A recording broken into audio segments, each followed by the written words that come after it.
The wind howled through the valley like a lost soul crying for mercy. Rain lashed the trees in sharp sheets, turning the dirt paths to mud and drowning the birdsong in a thunderous silence. High in the wooded hills, a figure moved through the downpour, broad-shouldered, tall as two men, wrapped in a cloak of wet fur and shadow. He was known only as the Giant. Some said he had no name anymore.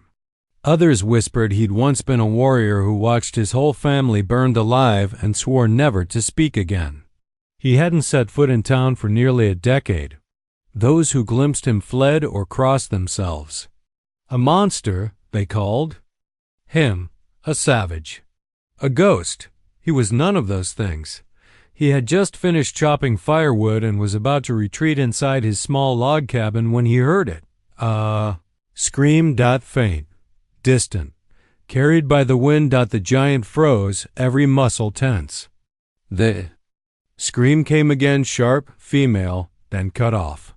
His legs moved before his mind did. Grabbing his bow and slinging a worn leather pouch over his shoulder, he headed into the trees with heavy, purposeful steps. He found her at the edge of a ravine, half hidden beneath fallen branches, collapsed in the mud like a broken bird. Her hair clung to her face, soaked and matted. Her arms were scraped raw. Her dress, if it could still be called that, hung in shreds. Blood mixed with rain down one leg. She tried to crawl away when she saw him. No! Please don't. Her voice cracked like dry wood. She raised a trembling hand. No more. No more pain. The Giant didn't speak. Slowly, carefully, he knelt beside her, set down his bow, and held up both hands. His face remained unreadable beneath the shadow of his wet hair and dark eyes, but nothing in him moved to harm. The girl's breathing slowed. Her eyes, wide and terrified, locked onto his. She blinked. And then, mercifully, she passed out. He wrapped her in his cloak, lifted her like she weighed nothing, and carried her through the storm. The cabin was small, warm, and dim. A single fire crackled in the stone hearth. Furs lined the walls, and herbs hung drying from the beams. He laid her gently on the long couch beside the fire and fetched a pot of water from the hearthstones. Without touching her skin, he used a cloth to clean the blood from her brow. She stirred in her sleep, face twitching as though in nightmare. When her eyes opened again, hours later, she found herself alone in the room, blanketed, dry and warm. Her cracked lips stung, her body ached. But she was no longer cold. She sat up with a start, her breath catching in the corner of the cabin. Just beyond the light, the Giant sat on a stool, sharpening a blade of obsidian with slow, even strokes. He didn't look at her. She yanked the blanket tighter to her chest. Where am I? Still he said nothing. Her eyes darted across the room, searching for a door, a weapon, anything, but instead found the steaming bowl of broth and bread on a wooden tray placed beside her. A carved wooden cup sat next to it, filled with clean water. Who are you? The Giant slowly stood, towering, imposing. He walked forward and placed a small featherweight with a red tip beside the cup, then turned and walked away, sitting. Again near the fire, she stared at the feather. It was beautiful, gentle, not the kind of thing a monster leaves for someone he wants to harm. She took the cup, her hands shaking, and drank. The water was cold and clean and cut through the dryness in her throat like salvation. The fire popped softly. The Giant didn't move, didn't speak, didn't demand anything. For the first time in what felt like forever, she wasn't in danger. She lay back down, clutching the blanket, and whispered to herself, "Please, no more pain." And somehow, in the presence of this silent, mysterious Giant, she believed that maybe, just maybe, the pain had finally stopped chasing her. Clara awoke to silence. Not the kind that screams with emptiness, but the heavy, living quiet of deep woods crackling firewood, the distant rustle of wind through pine, and the faint creak of timber walls as the old cabin breathed with the mountain dot. She blinked against the warm flicker of firelight. For a moment, she forgot where she was. Then her pulse jolted. Her fingers tightened around the rough wool blanket. Her back slammed into the cabin wall as she scrambled upright, eyes darting like a hunted deer's. Panic returned like a tide crashing through her ribcage. "Don't touch me," she screamed, chest heaving. "I said don't." The giant stood by the door, frozen in place. He hadn't moved. He didn't even flinch. His massive hands stayed by his sides, open, empty. The moment stretched between them. Then, slowly, so slowly it was like watching a mountain bow, he lowered himself into a crouch. He picked something up off the ground. It was a small wooden bowl. Steam rose from it. The scent of herbs and rabbit broth drifted through the air. He took 2 quiet steps toward her, still holding the bowl. Clara pressed back harder. "No," she whispered, voice cracking. "Please don't. I don't want." But the giant didn't come closer. He knelt near the edge of the rug and placed the bowl down gently. Then, without a word, he stood and walked away to the far corner of the room.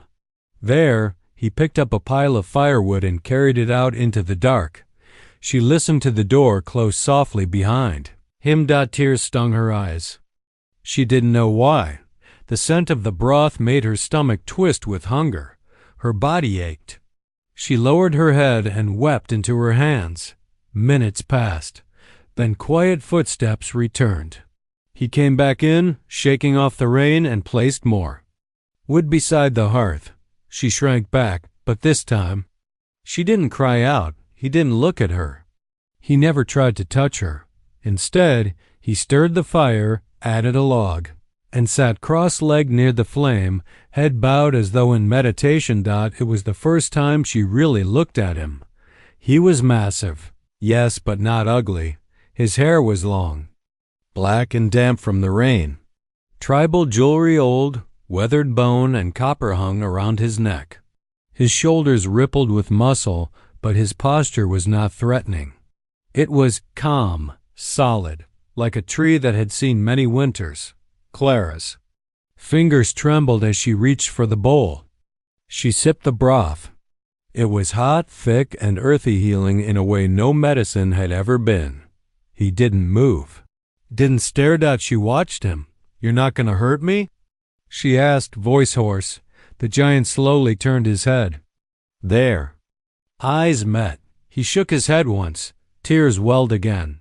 She looked down at the bowl, gripping it like it was the only real thing left in her world. "I don't even know where I am," she said softly. "I ran for so long, I don't even know what day it is." He didn't answer. Of course he didn't. She remembered now people said he never spoke. Not since the war. Not since his family was taken. "Do you live here alone?" A pause. Then a small nod. Clara exhaled. "Figures, me too." He looked at her again, something in his dark eyes like a flicker of recognition. I didn't mean to scream at you," she added. I can't be touched right now. Not yet." The giant reached into a leather pouch and pulled something out. It was a carved stone animal, a wolf. Simple, worn, clearly handmade. He placed it beside her on the floor, just close enough she could reach it if she wanted.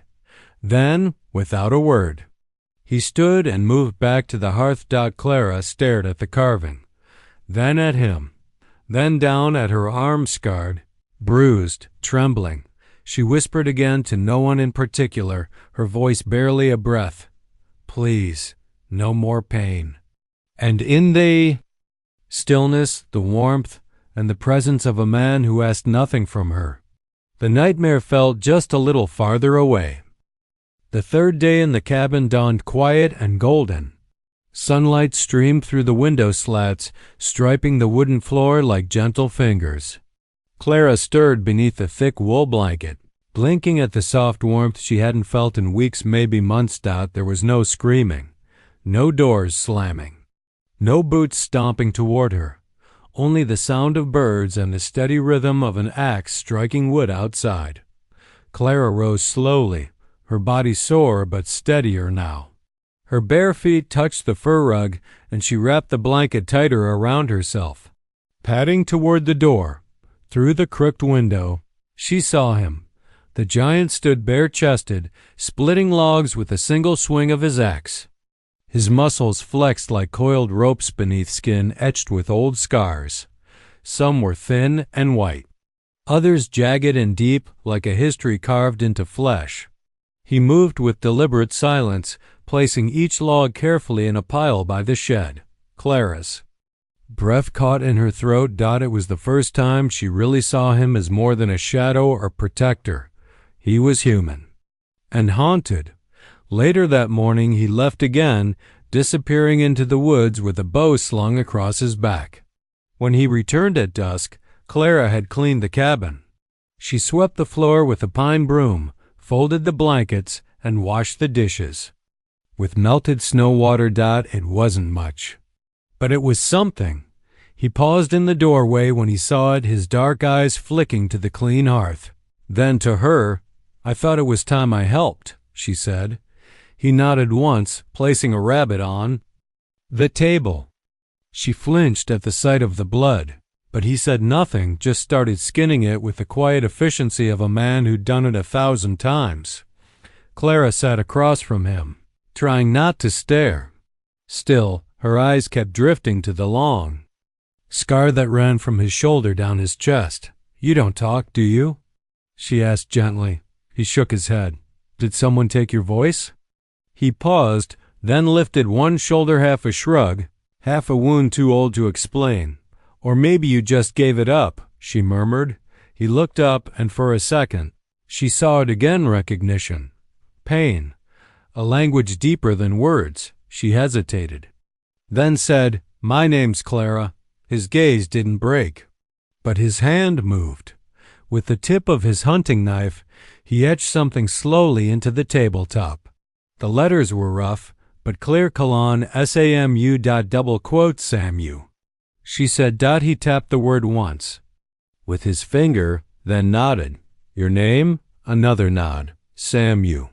She tried it again, slower this time. "Samu." It suited him. Earthy, strong, like a rock shaped by wind. SAMU. Clara looked down at her hands, then turned them over to show the faded burns across her wrists. "They kept me tied for weeks.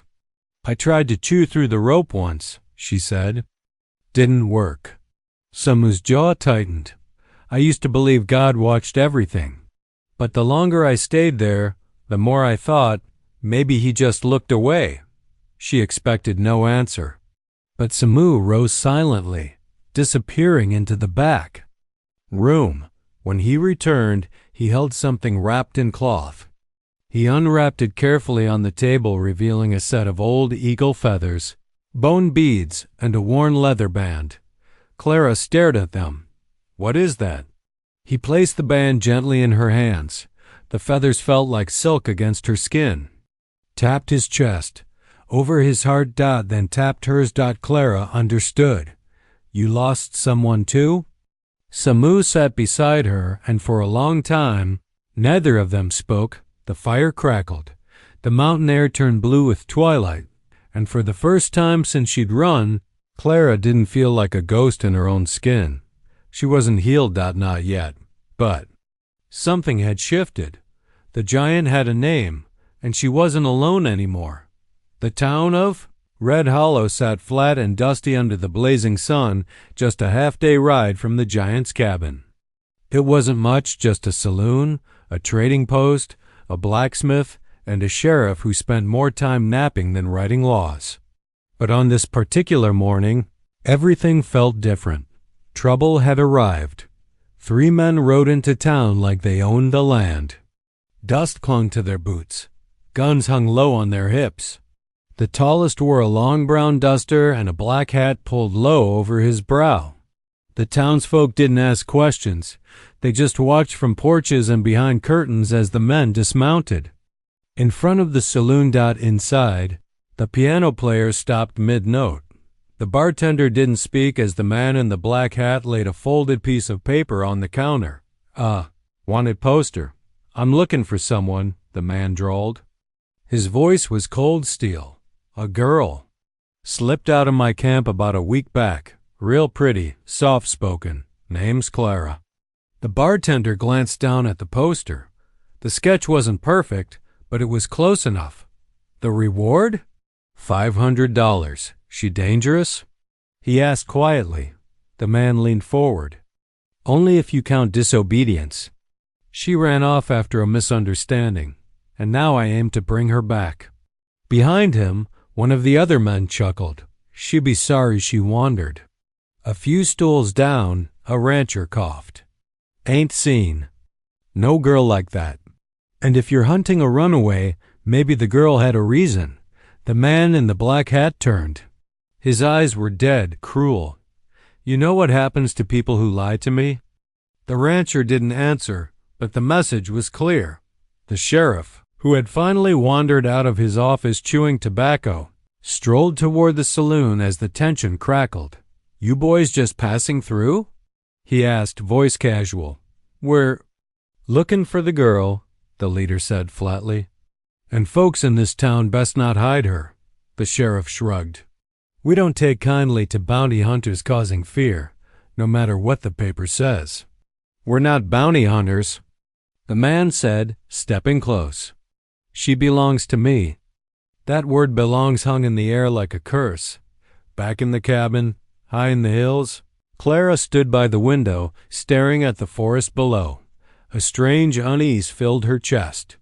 She didn't know why, just something cold behind her ribs. A crawling sense of being watched. Samu had gone to check his traps. She stepped outside for the first time. The wind kissed her face. The trees rustled gently. Birds chirped in the branches above. Everything seemed peaceful, but Clara knew better. Monsters. Wore nice boots. Monsters smiled in front of townsfolk. And monsters always came back. When Samu returned that evening, he found Clara sitting on the steps of the cabin. Her hands were clenched around the carving of the wolf he'd given her.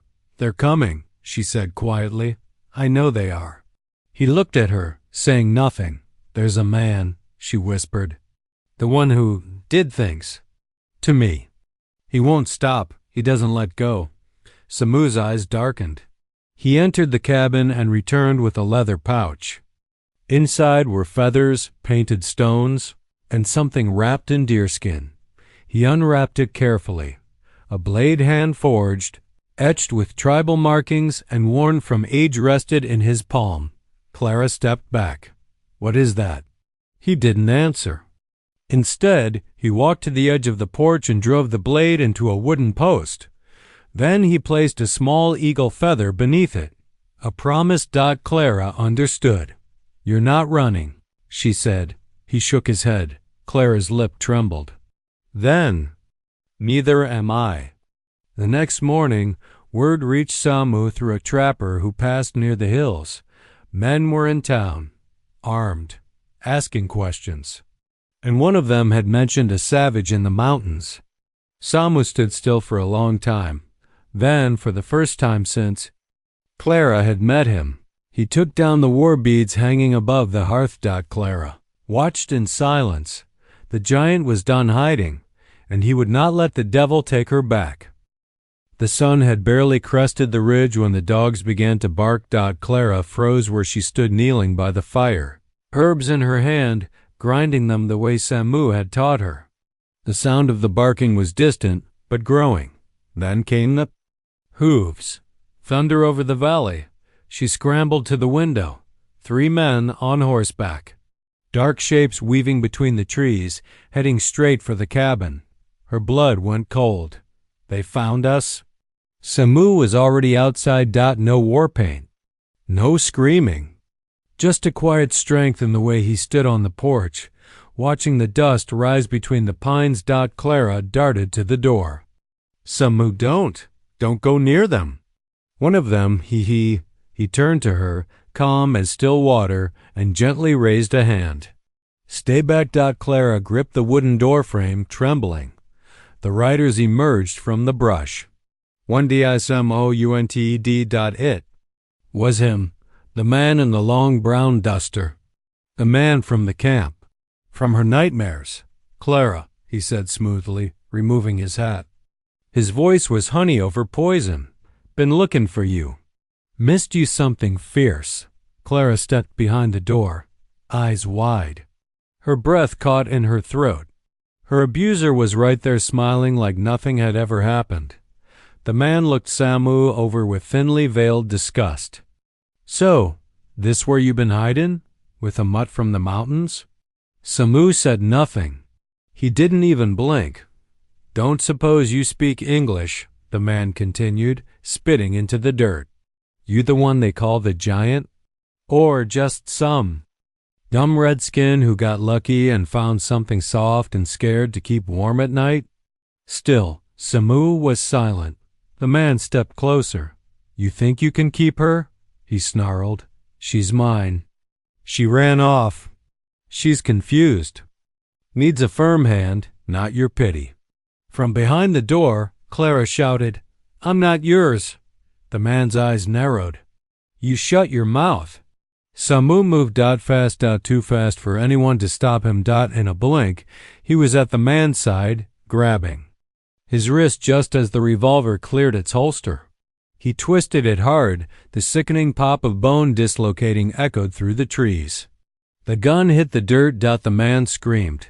The other two riders reached for their weapons, but Samu had already turned, sweeping the rifle off his back and pointing it squarely between them. The men froze. Clara rushed out onto the porch. Her legs barely worked.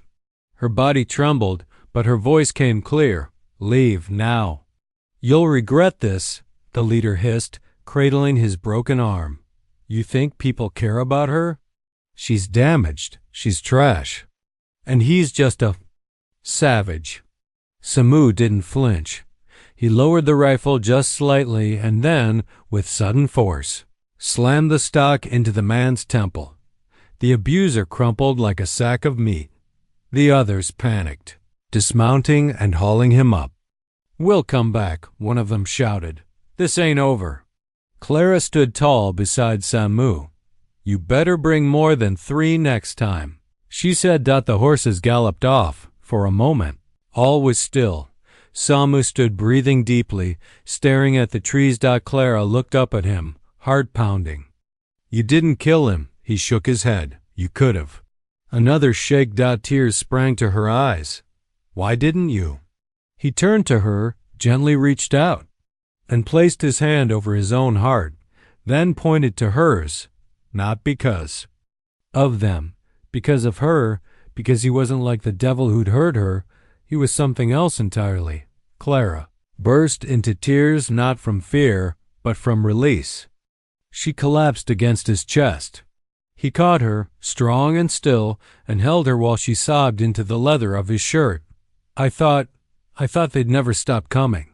Samu said nothing, but when she looked up, she saw it in his eyes. They could come again. And if they did, he would be ready.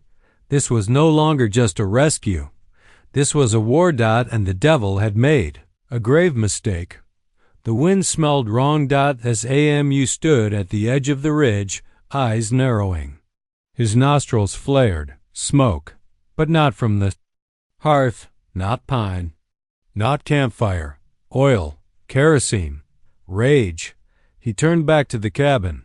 Clara was inside, folding dried herbs, humming softly for the first time in weeks. She looked up when the door opened. The look on his face made her freeze. What is it? He didn't answer. Instead, he grabbed a bundle of pelts, slung his bow over one shoulder, and opened the small trapdoor beneath the cabin's floor. Clara peered down into it. Is that A? He nodded once. A hidden crawl space, lined with stone. Built for one reason. She hesitated. Are they back? He looked out the window. From far across the treetops, she saw it red. A faint glow. Rising through the trees. Fire. Her heart seized. They're burning the forest. Samu turned and gave her a sharp look. Get inside. No, I'm not hiding again.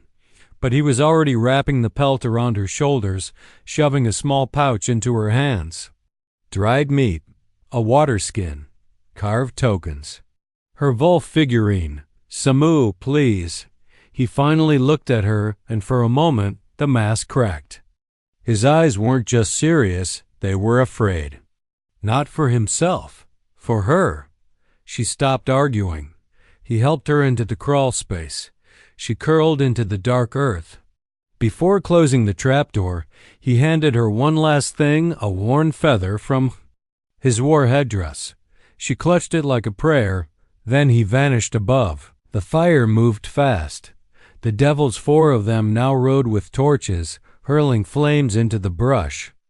They wore soaked cloths over their mouths, their eyes wild with vengeance.